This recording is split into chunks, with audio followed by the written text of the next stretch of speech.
गर्मियां आ गई दोस्तों। अगर आप या आपका कोई जानने वाला एसी लेने जा रहा है तो उसको यह वीडियो जरूर शेयर करें, वरना 1 टन, 1.5 टन और 2 टन करते करते टन टना टन टन टन टारा और एसी चलेगी सिर्फ 9 से 12। अगर आप एसी लेने का प्लान कर रहे हैं तो आपको ये वीडियो पूरी लास्ट तक देखनी है, क्योंकि मैं वीडियो के लास्ट में आपको एक फ्री टिप देने वाला हूं जो एसी इंस्टॉलेशन में आपके बहुत काम आने वाला है, जिससे आपकी एसी इंस्टॉलेशन सही से हो पाएगी और आपको लंबे समय तक सर्विस मिल पाएगी। हेलो दोस्तों, मेरा नाम है वैभव और आज आप आए हैं मेरे YouTube channel tech to update में। आज मैं आपको एक्सप्लेन करने वाला हूं आपके लिए कौन सी एसी सबसे बेस्ट रहेगी और आपको कौन सी एसी लेनी चाहिए और कौन सी एसी नहीं लेनी चाहिए। अगर ये जानकारी आपको काम की लगे तो दबाना ना भूलें लाइक बटन को।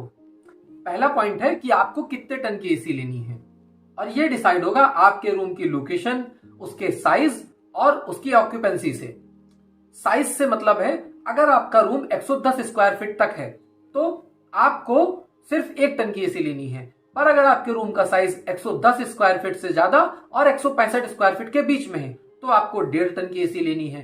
ठीक इसी तरीके से 165 स्क्वायर फीट से ज्यादा वाले रूम के लिए और 200 स्क्वायर फीट तक के रूम के लिए आपको 2 टन की एसी लेनी है। लेकिन दोस्तों, अगर आपके रूम की लोकेशन डायरेक्ट सनलाइट एक्सपोजर में है या आपके रूम में लोगों की ऑक्यूपेंसी ज्यादा रहती है तो आपको 1 टन की जगह 1.5 टन, 1.5 टन की जगह 2 टन और 2 टन की जगह 2.5 टन अपग्रेड कर लेना है। अब हम आ जाते हैं दूसरे पॉइंट की तरफ, जो है टाइप ऑफ एसी। इन सब टाइप्स के अपने प्रोज एंड कॉन्स हैं। जैसे पहला है विंडो एसी। विंडो एसी में सबसे बड़ी प्रॉब्लम यह है कि इसका कंप्रेसर इनबिल्ट होता है, जिसकी वजह से नॉइस लेवल एसी का बहुत ही ज्यादा होता है। पर इसकी सबसे अच्छी चीज यह है कि इसकी लाइफ बहुत ज्यादा है, इसमें सर्विस रिक्वायरमेंट बहुत कम है। अब दूसरा है स्प्लिट एसी। इसमें विंडो एसी के कंपैरिजन में नॉइस नेग्लिजिबल रहती है। इसका आउटर यूनिट बाहर होता है कमरे से, जिसमें कंप्रेसर लगा होता है और कंप्रेसर यूनिट बाहर होने की वजह से इसमें नॉइस बिल्कुल भी नहीं आती है। तीसरा आ जाता है ceiling mounted AC.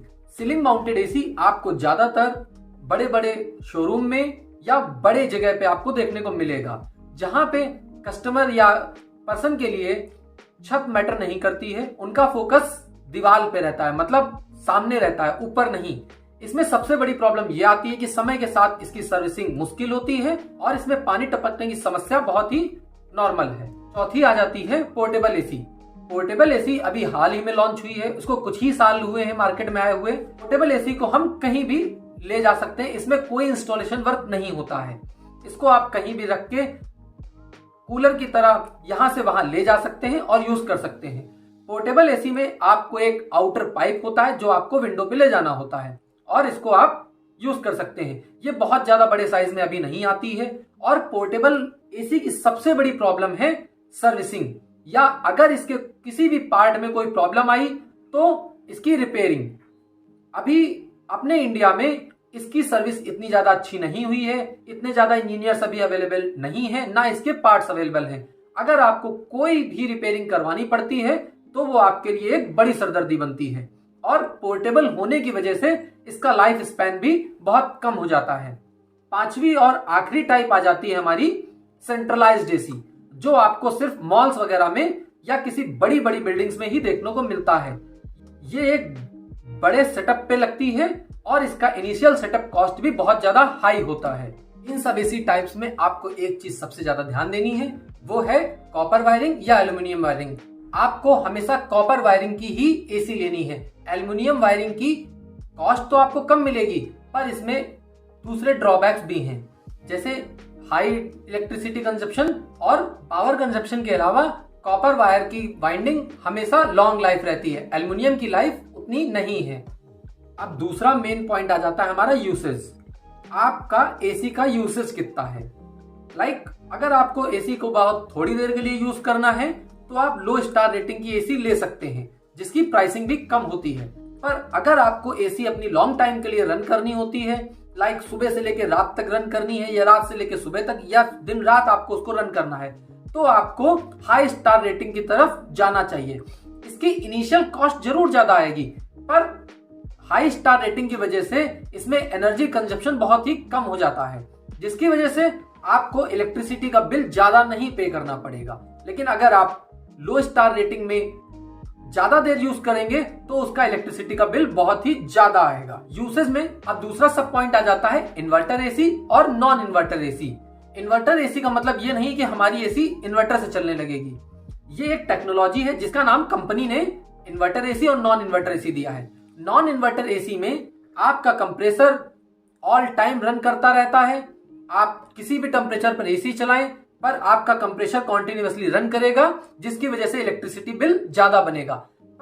Inverter AC का जो कंप्रेसर होता है वो खुद की स्पीड को कम ज्यादा मेंटेन रखता है अपनी मैकेनिज्म के अकॉर्डिंग, और हमारी कूलिंग भी सेम रहती है, पर कंप्रेसर कम और ज्यादा चलने की वजह से इसका electricity bill non inverter AC से बहुत ही कम आता है। अब तीसरा पॉइंट आ जाता है फीचर्स। फीचर से हमारा मतलब है कि आपको किस टाइप की एसी चाहिए। अभी जल्दी में hot and cool AC launch हुई है जो गर्मियों में हमें ठंडी हवा देती है और ठंडियों में गर्म हवा देती है।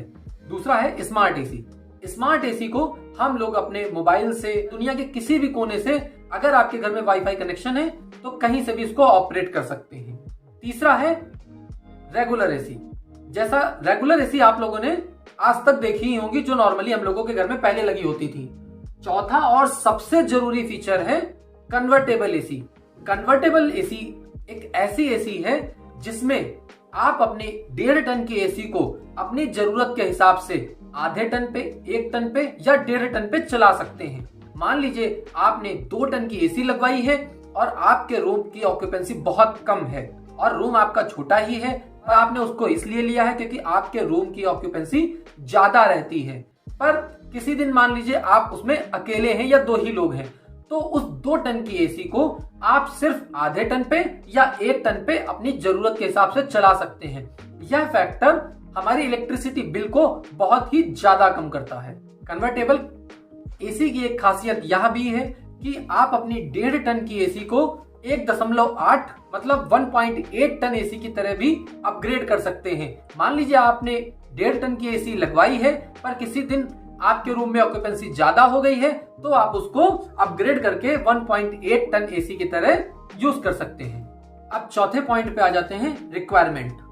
हमारी और आपकी रिक्वायरमेंट क्या है, आपको कौन एसी लेनी है ये डिपेंड करेगा आपकी जरूरतों पे। जैसा कि हमने सबसे पहले बात की हॉट एंड कूल एसी की। हॉट एंड कूल एसी में गर्मियों में ठंडी हवा, ठंडियों में गर्म हवा मिलती है। इसमें गर्मियों में ठंडी हवा कैसे आती है ये सबको पता ही है, पर ठंडियों में गर्म हवा कैसे आती है ये मैं आपको बताता हूँ। इस एसी में कंपनी रिवर्स मैकेनिज्म का यूज करके हमको ठंडियों में भी गर्म हवा देती है। सबसे मेन फीचर यह है कि ठंडियों में जैसे हम लोग ब्लोअर या हीटर का यूज करते हैं तो वो ऑक्सीजन बर्न करती है और हमें कमरे में घुटन का एहसास होता है, पर इस एसी में आपको वैसी कोई प्रॉब्लम फेस नहीं करनी पड़ेगी। अब आ जाती है स्मार्ट एसी। स्मार्ट एसी हमें बहुत से फीचर प्रोवाइड करती है। लाइक हम दुनिया के किसी भी कोने से अपनी एसी को ऑन ऑफ कर सकते हैं, उसका टेम्परेचर सेट कर सकते हैं। लाइक अगर हम ऑफिस में हैं और हमने स्मार्ट एसी ले रखी है तो हम ऑफिस से निकलते समय या अपने घर पहुंचने के 10 से 15 मिनट पहले भी मोबाइल से अपने एसी को ऑन कर सकते हैं, जिससे हमारा कमरा हमको चिल मिलेगा। स्मार्ट एसी में आपको यह फीचर भी मिलता है कि अगर आपके पास मोबाइल है और रिमोट नहीं मिल रहा है या रिमोट कहीं रख दिया है तो आप अपने मोबाइल से भी इसको यूज कर सकते हैं। और अगर आपने अपने घर में या कमरे में कोई भी वॉइस असिस्टेंट यूज कर रखा है लाइक एलेक्सा, गूगल असिस्टेंट या एप्पल का होम पॉड, तो आप उससे भी अपनी एसी को कंट्रोल कर सकते हैं, ऑन ऑफ भी कर सकते हैं और उसका टेम्परेचर सेट कर सकते हैं अपनी मनचाही सेटिंग्स पे। स्मार्ट एसी को यूज करने के लिए आपको वाईफाई की रिक्वायरमेंट नेसेसरी है, लेकिन अगर आप अपने कमरे में हैं और आपका वाईफाई नहीं चल रहा है तो आप ब्लूटूथ से भी कनेक्ट करके अपनी एसी को कंट्रोल कर सकते हैं। पर अगर आप घर से बाहर हैं या कहीं दूर हैं तो वाईफाई का होना इंपॉर्टेंट है, बिना वाईफाई के ये फंक्शन नहीं करेगी। स्मार्ट एसी का सबसे मेन फीचर यह है कि इसमें एक ऑप्शन सेल्फ डायग्नोसिस का भी होता है। अगर इसमें कोई प्रॉब्लम आती है या इसकी सर्विसिंग ड्यू होती है तो भी आपको आपकी ऐप में नोटिफाई करेगा और आपको कंपनी से कांटेक्ट करने के लिए भी डायरेक्शंस दे देगा। और तीसरी जो हमने डिस्कस की वो है रेगुलर एसी, जो आज तक आपने अपने घरों और दुकानों में देखी होगी, जिसमें आप हॉट एंड कूल एसी का या स्मार्ट एसी का कोई फीचर आपको नहीं मिलता है। इसको आप एसी के रिमोट से या सिर्फ मैनुअली ही ऑपरेट कर सकते हैं। तो आप ये जान चुके हैं कि आपके लिए परफेक्ट एसी कौन सा है आपकी जरूरत के अनुसार। पर जरूरत तो आपकी मर्सिडीज की भी है, पर सामने आ जाता है बजट। तो अब बजट के हिसाब से मैं आपको एक्सप्लेन कर देता हूँ कौन सी एसी आपके बजट में फिट रहेगी। आप उस हिसाब से अपनी एसी का सिलेक्शन कर सकते हैं। अगर आपका बजट थोड़ा टाइट है तो आप एक रेगुलर एसी ले सकते हैं, पर अगर आपका बजट थोड़ा अलाउ कर रहा है तो आप रेगुलर एसी से अपग्रेड करके एक कन्वर्टेबल एसी ले सकते हैं। बजट और अलाउ कर रहा है तो आप एक स्मार्ट एसी ले सकते हैं, और बजट ऊपर जाने पे स्मार्ट कन्वर्टेबल एसी ले सकते हैं। और अगर आपको बजट का कोई इशू नहीं है तो hot and cool smart convertible AC आप परचेज कर सकते हैं। अब यहाँ पे एक चीज बहुत मैटर करती है कि आप किस ब्रांड को प्रेफर करते हैं। एग्जाम्पल से समझते हैं। ओ जनरल का सर्टेन स्पेसिफिकेशंस का एसी जो आपको एक प्राइस पे मिल रहा है, सेम स्पेसिफिकेशंस का एसी आपको पैनासोनिक टाइप के ब्रांड में लो प्राइस में अवेलेबल हो जाएगा।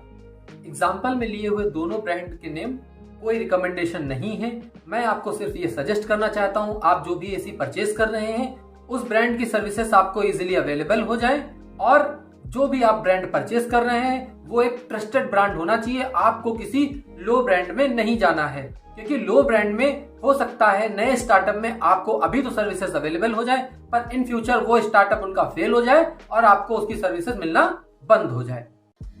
लास्ट पॉइंट है वारंटी का। अब हमें यह जरूर देखना है कि किस प्रोडक्ट पे हमको कितनी वारंटी और कितनी गारंटी मिल रही है। बहुत से लोग ऐसा करते हैं कि हमें सिर्फ कंप्रेसर पे वारंटी दे देते हैं, या कंप्रेसर पे 1 साल की गारंटी दे देते हैं और 9 साल की वारंटी दे देते हैं। पर हमें ये चीज ध्यान रखना है कि एसी में मुख्य पार्ट पीसीबी भी होता है, और इसीलिए हमको वारंटी या गारंटी क्लेम करते समय पीसीबी और कंप्रेसर दोनों को ध्यान में रखना है। इस वीडियो में इतना सब बताने के बाद भी अगर आपके मन में कोई सवाल रह रहा है तो आप हमसे कमेंट्स में पूछ सकते हैं। हम पूरी कोशिश करेंगे आपके डाउट को क्लियर कर सकें। Thank you for watching. Last में आपको एक फ्री टिप दे रहा हूं मैं। एसी लेने के बाद इंस्टॉलेशन कराते समय आपको सबसे जरूरी चीज वो ध्यान रखने वाली है कि कॉपर वायर का अटैचमेंट होने के बाद आपको वैक्यूम जरूर से कराना है। अगर कोई इंजीनियर आपके यहाँ आता है और कॉपर वायर को अटैच करके विदाउट वैक्यूम के एसी स्टार्ट करता है तो आप उसको मना कर दें। उसके आने से पहले या आने के बाद भी आप उससे पूछ सकते हैं कि उसके पास वैक्यूम करने वाला इक्विपमेंट है या नहीं। अगर उसके पास वैक्यूम करने वाला इक्विपमेंट नहीं है तो आप उसको भगा सकते हैं और दूसरे इंजीनियर को बुला सकते हैं।